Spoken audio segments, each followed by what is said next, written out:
জামায়াতের আমির ডাক্তার শফিকুর রহমান যুক্তরাজ্য সরকারের একটি প্রতিনিধি দলের সঙ্গে বৈঠক সম্পন্ন করেছেন। পরে পূর্ব লন্ডনের একটি হলে সাংবাদিকদের সঙ্গে এক সংবাদ সম্মেলনে অংশ নেন জামায়াত আমির। শুরুতে তিনি ইনকিলাব মঞ্চের মুখপাত্র ওসমান হাদির মৃত্যুতে গভীর শোক প্রকাশ করেন।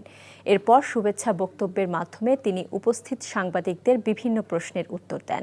সংবাদ সম্মেলনে জামায়াত আমির বলেন, বাংলাদেশের মানুষ একটি সুস্থ, অবাধ ও নিরপেক্ষ নির্বাচনের প্রত্যাশা করছে। জনগণের মতামতের প্রতিফলন ঘটিয়ে একটি গ্রহণযোগ্য নির্বাচনী ব্যবস্থাই দেশের রাজনৈতিক স্থিতিশীলতা ও গণতন্ত্রকে এগিয়ে নিতে পারে। এরকম বহু দেশেই বহু কিছু বসে এই যে 4 দিন আগে অস্ট্রেলিয়ায় একটা ঘটনা ঘটেছে, এই জন্য কি গোটা সমাজ দাঁড়ায় যাবে, থেকে স্থবির হয়ে যাবে? না, সমাজ তার গতিতে চলবে। কিন্তু যারা এই ধরনের পারপিট্রেটর, তাদেরকে আইনের আওতায় এনে তাদেরকে বিচার করতে হবে। এটা একটা মিসপ্রপাগান্ডাও ধরতে পারে, যাতে আমাদের দেশটা আনস্টেবল থাকে। এই জন্যে পরিকল্পিতভাবে কোনো কোয়ার্টার থেকে এই ধরনের জিনিস ডিসপ্রপাগান্ডা স্প্রেড করা হয়, যেটাকে আমরা আসলেই গ্রহণ করতে পারি না। আমরা মনে করি, আমরা আশাবাদী, ইনশাল্লাহ ফেব্রুয়ারিতে যথাসময় ইলেকশন হবে।